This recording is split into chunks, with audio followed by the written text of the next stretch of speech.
Hey everyone, you're about to watch Breaking Down the 180-Degree Rule. We wanted to remind everyone that you can find more segments covering a variety of video production topics at videomaker.com. To check it out, just click on the link in the description below. For more great content, go to videomaker.com. 4 times the video. Articles, forums, reviews, and more. Videomaker.com. There's a lot more to shooting a great scene than just planting a camera somewhere and yelling action. We all want to shoot a scene that can be cut together to achieve great continuity with a good variety of shots.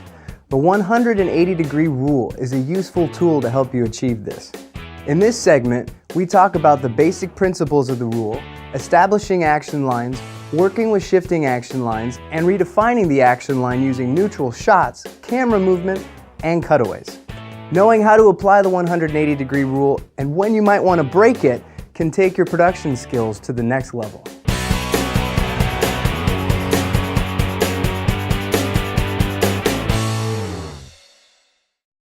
The basic idea behind the 180-degree rule is to establish and maintain the screen direction of your actors or action in the scene.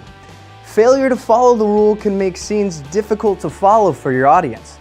The most important factor in working with the 180-degree rule is knowing how to establish a line of action.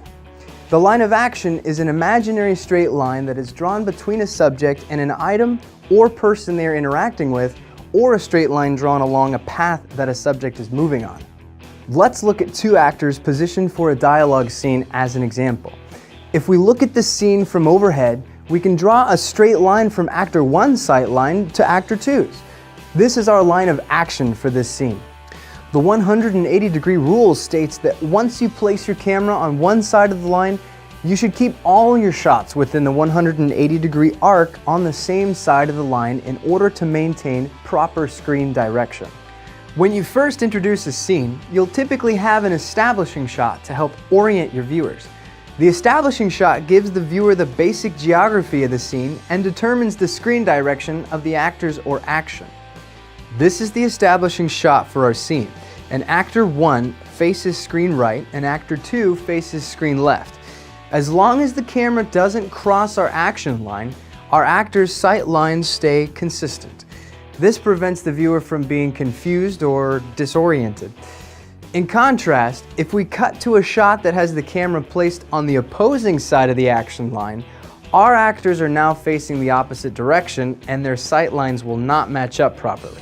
Taking a look at the 2 shots in split screen clearly demonstrates the concept. When shot properly, our actors look toward each other. When the 180-degree rule is broken, our actors no longer appear to be looking toward each other. We can also apply the 180-degree rule to action, such as a person walking. Let's take a look from overhead. We can establish our line of action by drawing a straight line in the direction he is moving. If we place our camera on this side of the action line, our actor will be moving from screen left to screen right. We can change angles freely on the same side of the line without altering the screen direction of the actor. If we were to move our camera across the line and cut to that shot, it will appear to the viewer as if the actor is traveling the opposite direction. This holds true for cars as well. And it's extremely important in sports, as you don't want to have a player running toward the goal line, then cut to a shot that makes them appear to be running the opposite way.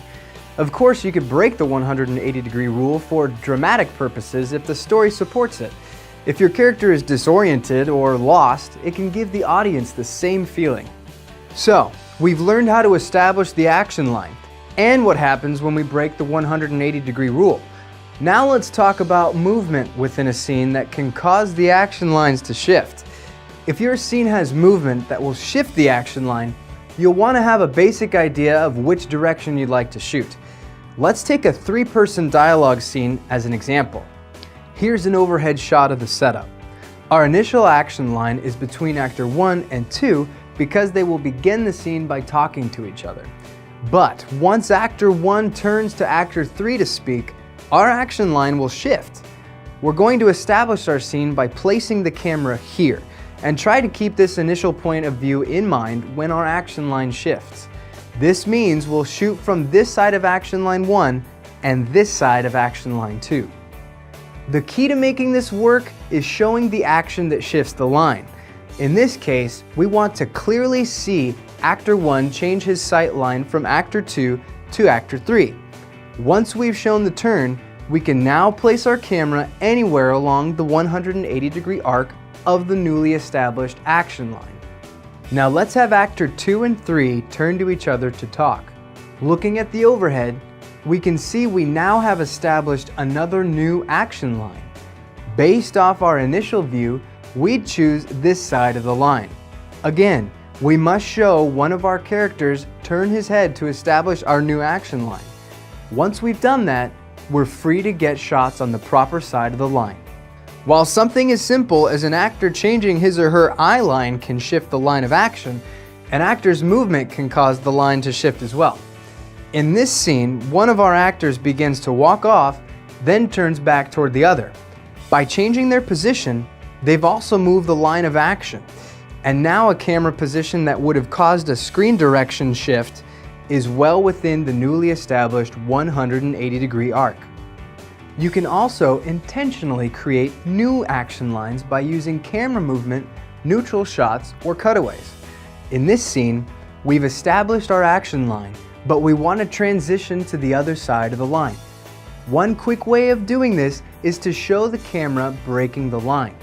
As we move past our actor, our audience is now reoriented to the new screen direction, and we're free to cut to any shots that fall in the 180-degree arc of the newly established line.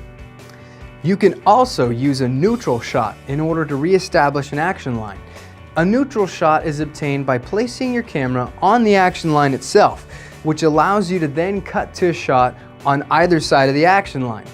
In the walking example, we could cut to a neutral shot of the actor walking directly toward the camera, which is on our action line. This frees us to cut to a shot on the other side of the action line without being disoriented.